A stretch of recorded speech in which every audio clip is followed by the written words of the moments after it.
Welcome to our broadcast for this Tuesday morning. It is indeed, as usual, a tremendous joy to be able to share these moments with you. And I trust that you would have had a peaceful night and that you are ready for the brand new day, a day that offers for us opportunities to grow, to become more of who God intended for us to be. And so I trust that as we share in this time together, that you will allow God's presence to fill you in ways that would enable you to truly benefit from this time together. As we approach the throne of grace for our devotion, I invite you to find a comfortable place where you would not be disturbed so easily, and that you can be with the maker of all things. So as we now go into this time of meditation and prayer, I invite you to just come into a place of stillness, your own quiet place, and to breathe. And we invite persons to breathe because it's one of the things that is so common, but yet it is so oftentimes overlooked. But when we concentrate on our breath, there's a sense in which we are grounded, we ground ourselves, we come into our bodies. We spend so much of our time in our heads, thinking and wondering and fearing and regretting, but we don't spend enough time in our bodies, in that deep place within us where there is source. And so the breathing gives us an opportunity to come into that space. So I ask you now to breathe in and to sense light coming in to your body. Eternal light, life-giving light. And hold your breath for a moment and allow that light to build. And then release to get rid of anything that is no longer serving you. And we breathe again, and we hold, and we release. Become conscious of the pattern. Breathing, holding, and releasing. Being intentional in what we're doing. Building the beautiful energy within us. The energy that is so needful in our world.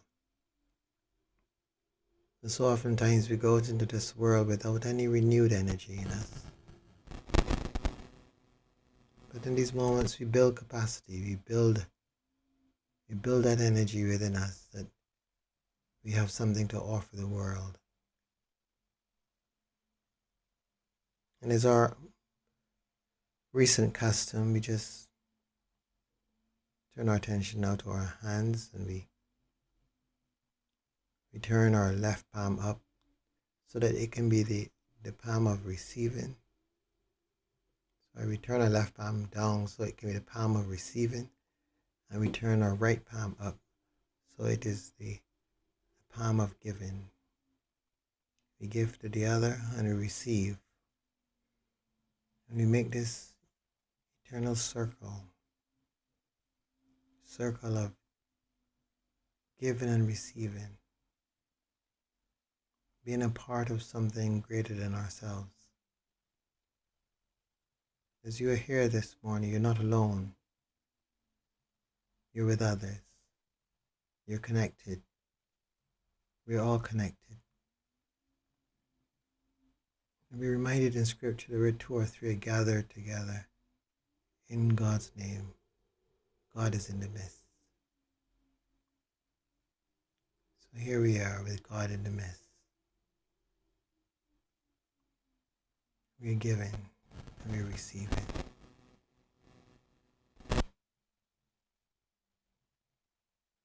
We're receiving, we're intensifying within us, and we're giving.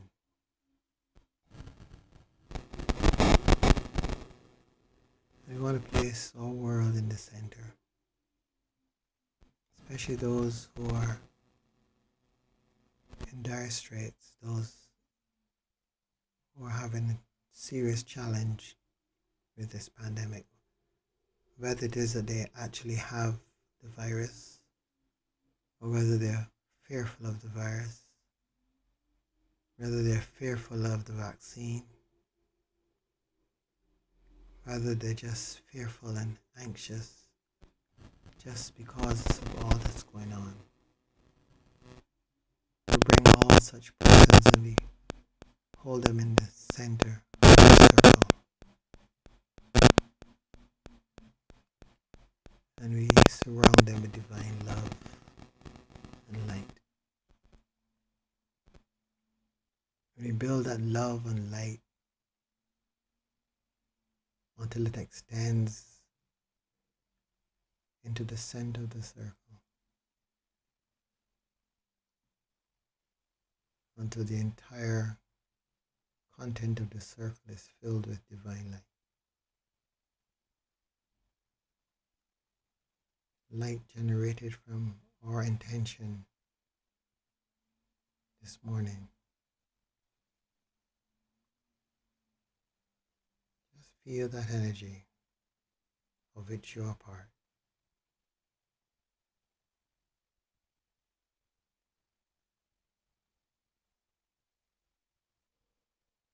And recognize how useful you are, how important you are to this work.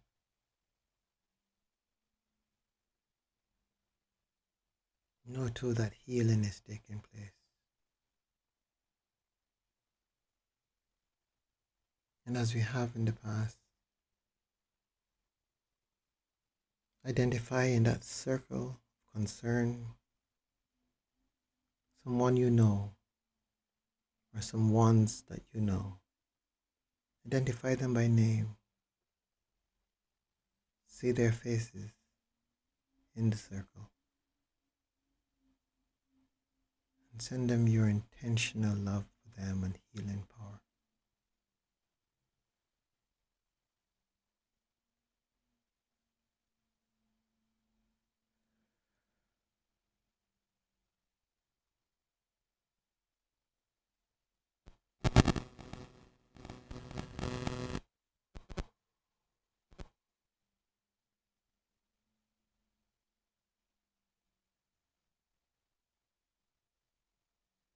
And this week we continue to reflect on that theme I've heard about God. But now we want to see. It's important to see. And the things that we do at this time help us to see. Help us to see this God that we serve. When we intentionally participate in God's work, it helps us to see even more clearly the divine presence.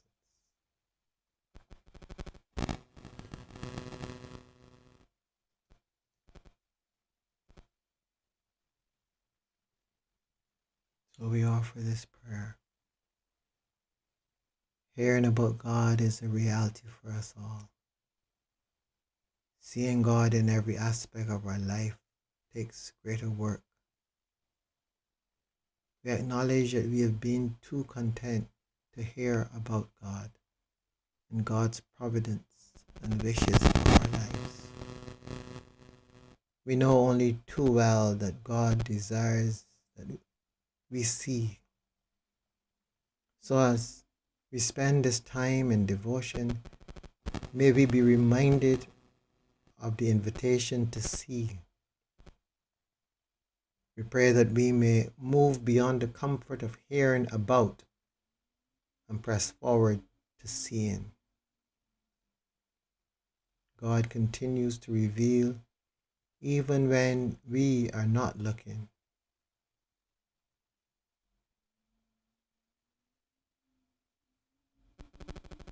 we give thanks for this knowing.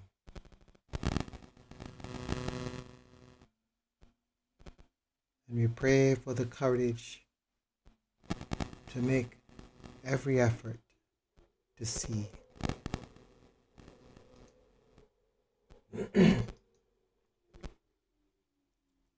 Every effort to see.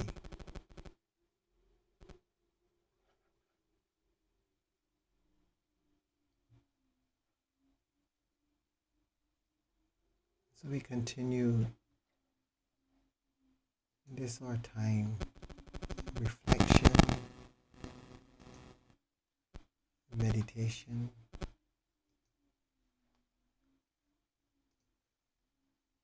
We continue to seek to see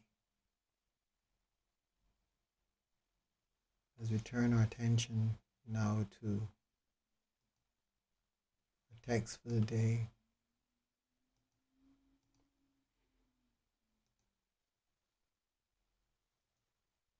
Text taken from Matthew's Gospel,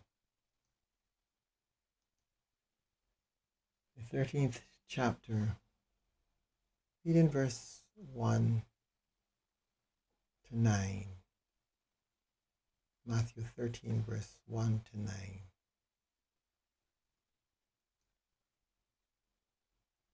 And so we read.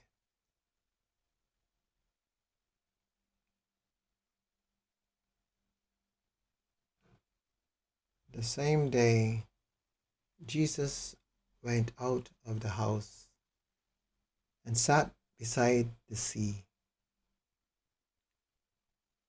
Such great crowds gathered around him that he got into a boat and sat there, while the whole crowd stood on the beach. And he told them many things in parables, saying, "Listen, a sower went out to sow. And as he sowed, some seeds fell on the path, and the birds came and ate them up. Other seeds fell on rocky ground, where they did not have much soil, and they sprang up quickly, since they had no depth of soil. But when the sun rose, they were scorched, and since they had no root, they withered away. Other seeds fell among the thorns, and the thorns grew up and choked them. Other seeds fell on good soil and brought forth grain, some 100-fold, some 60, some 30. Let anyone with ears listen." Here ends the reading.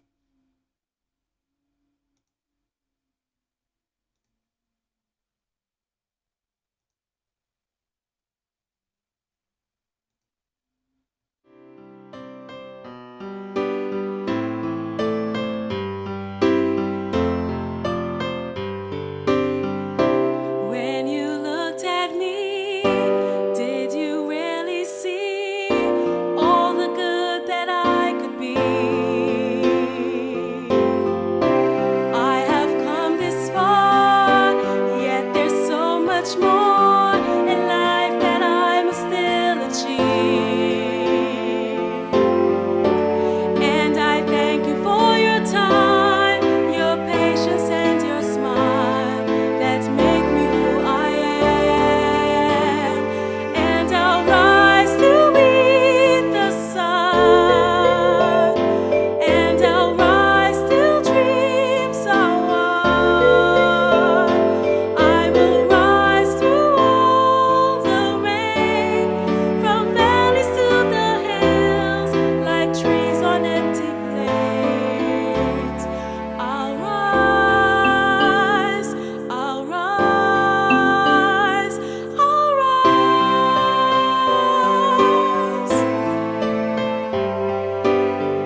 The singer speaks of rising,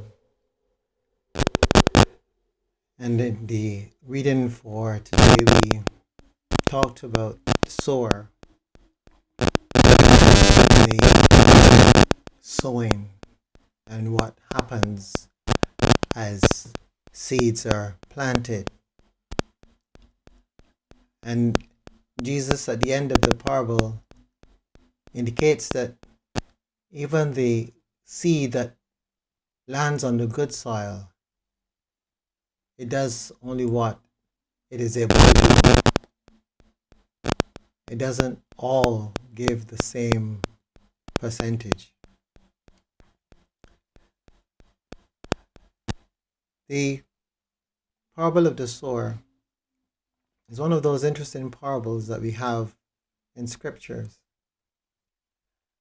because it tells us so much about what can happen in our lives. And I'm sure that we can each see ourselves somewhere in that parable. If not where we are now, at some point in time that we might have been at some stage.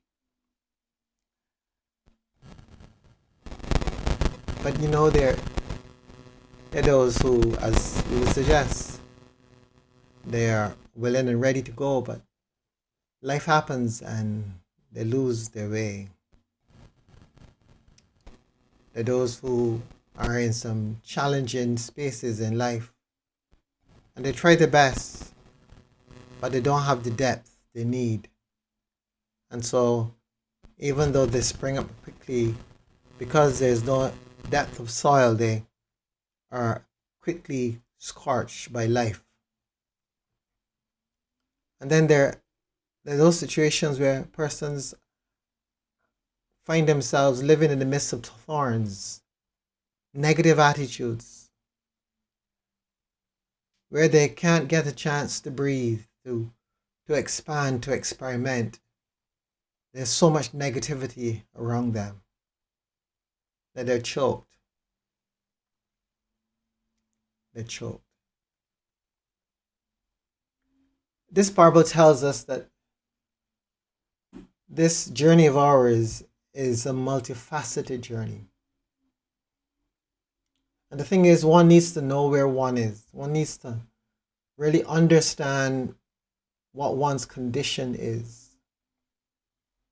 Because if you know what your condition is, then you have a good sense of what your challenges are.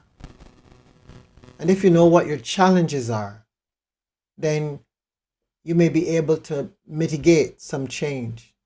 You see, unlike seeds, you're not at the mercy of the environment. You can do something about it, but you need to know, you need to be aware of it. You need to be aware of what's going on and where you are and what your challenges are. You need to know if you're among thorns. People that are so negative around you that you can't get anywhere. And the thing about those thorns oftentimes is those thorns are people who mean the most to us. Yeah. And so it's not just easy to get rid of them, because they're there in your face. But God offers us a way forward if we trust, if we rely. You see, we can't push the analogy of the seed, right? Because we're dealing with human beings. It's just that Jesus is trying to show the various conditions, so we can do something about our thorns. Because we need to choose. We need to choose whether we're going to live or whether we're going to die. Whether we're going to thrive or whether we're going to allow ourselves to be choked by thorns. What about those who have little depth of soil? And we know at times we gotta get all excited about something. But we haven't taken the time to do the work. We hear about it and we jump on it, but we haven't seen it. We haven't experienced it. We haven't dug deep, and we can dig deep. We can make the effort. You can spend the time. You can devote the energy to truly knowing, experiencing, seeing. Jesus talks of those that are just scattered by the wayside and the birds come and pick them up and feed on them. And we know that as well. We know at times we can find ourselves in places where we are without any kind of root, without any kind of soil.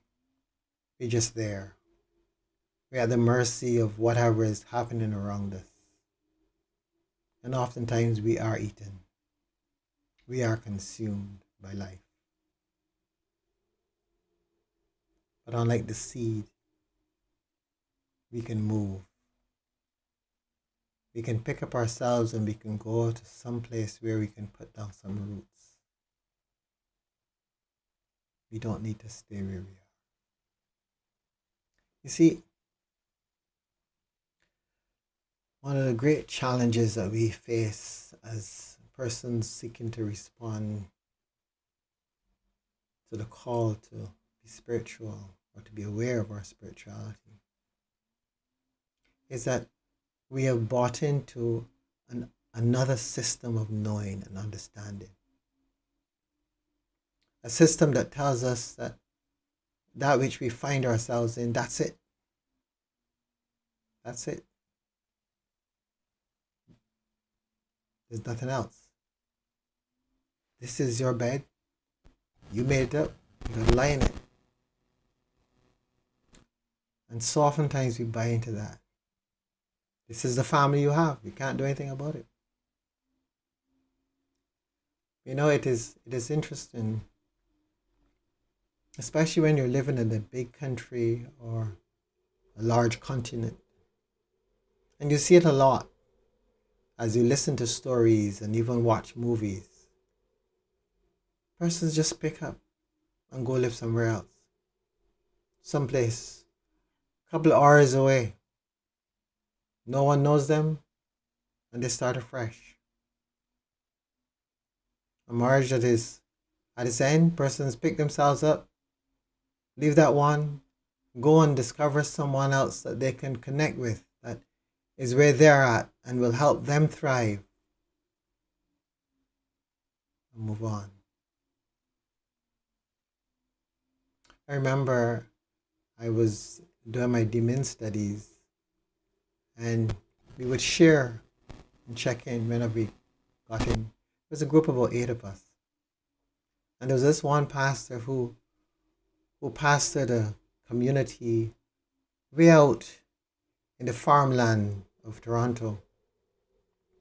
And as she pastored this community, there was this couple. The man was a farmer, as would be expected. And he'd farmed, and his father had farmed, and his grandfather had farmed, and his grandfather after him, all of them had farmed. But there was this young woman that he had married. And when the new pastor came, the pastor was a female, and she began talking and they became friendly. And she realized that she didn't want to be just a farmer's wife. She wanted to do something. She wanted to go to school. She wanted to study. But there was no way that would happen where she was. But she came to a time when she decided that no, she had to make a choice for herself. She had to choose life.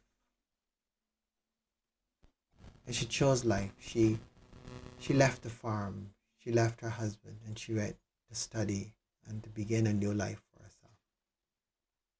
And I remember very distinctly, because I was this little fellow from the Caribbean, from little Barbados.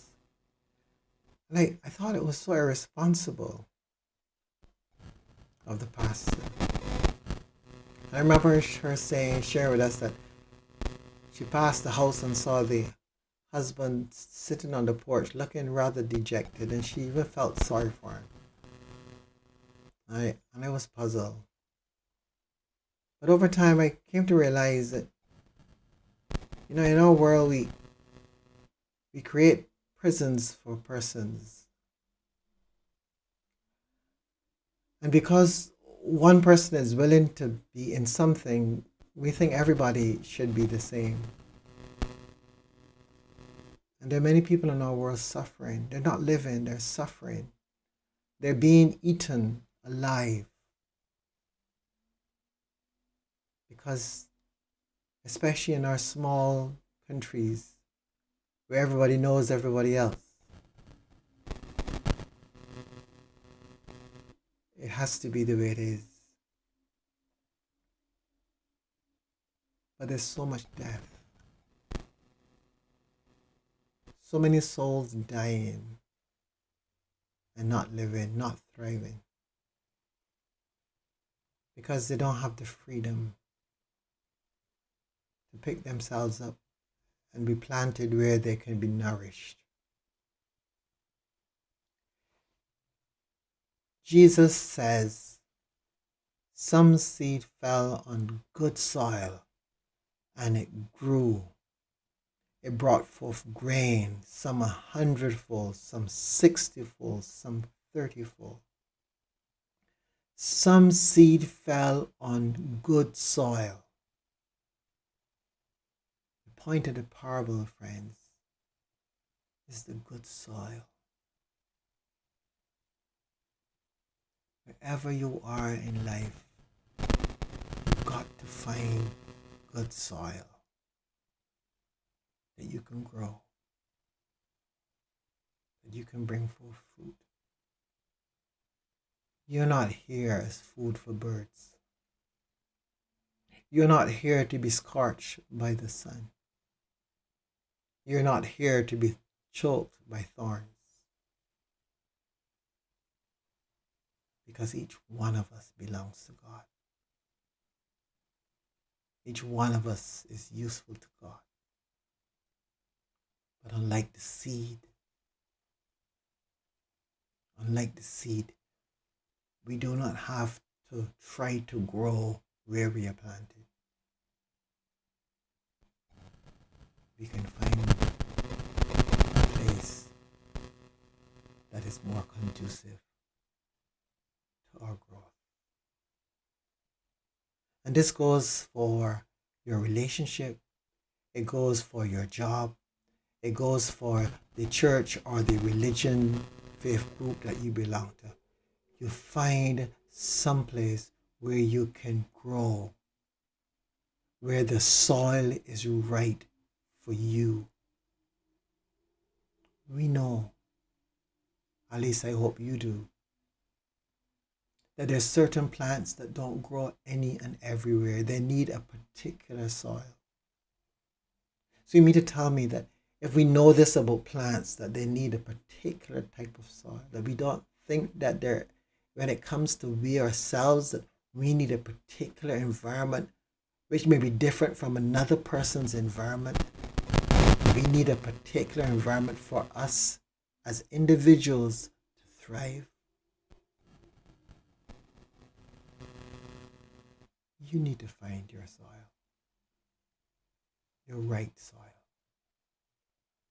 so that you can move beyond hearing about and you can go to the next step. The next step of seeing. That's what this is about. Because the seeing is about growing. The seeing is about being in the good soil and being able to grow. So I pray and I trust that you will grow. But to grow, you need to find the right soil so that you can grow. So grow. Find the soil that you may see. And in seeing, you may grow. This is important.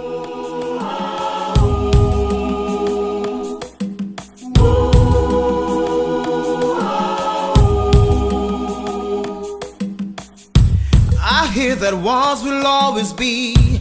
Mankind will live in misery. A nation will rise, another will fall. There'll be no peace for us at all. But he says now, love thy neighbor as yourself. We got to try to help somebody else along this way of life that we're living. Love thy neighbor as yourself. We got to try to help somebody else.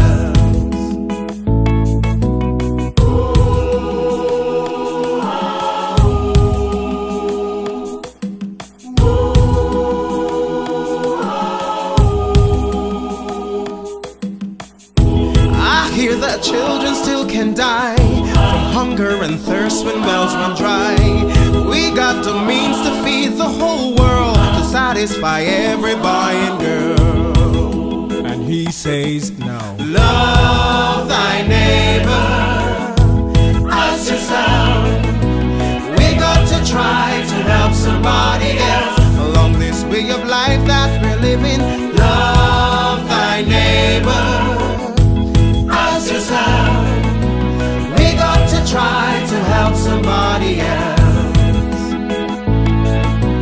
Jesus never forgot a human need. Jesus 5,000 hungry he could feed. Jesus he made the lame to walk, the blind to see again.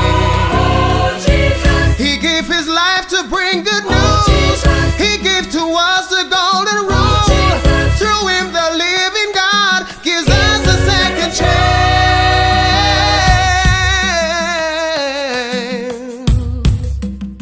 Oh, love thy neighbor. Love thy neighbor. As yourself. We've got to try to help somebody else along this way of life that we're living. Love thy neighbor. We gotta love thy neighbor. As yourself. You got to try to help somebody else. Help somebody else. Love thy neighbor. Love thy neighbor. As yourself.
Just as you would like it for yourself, we've got to help somebody else.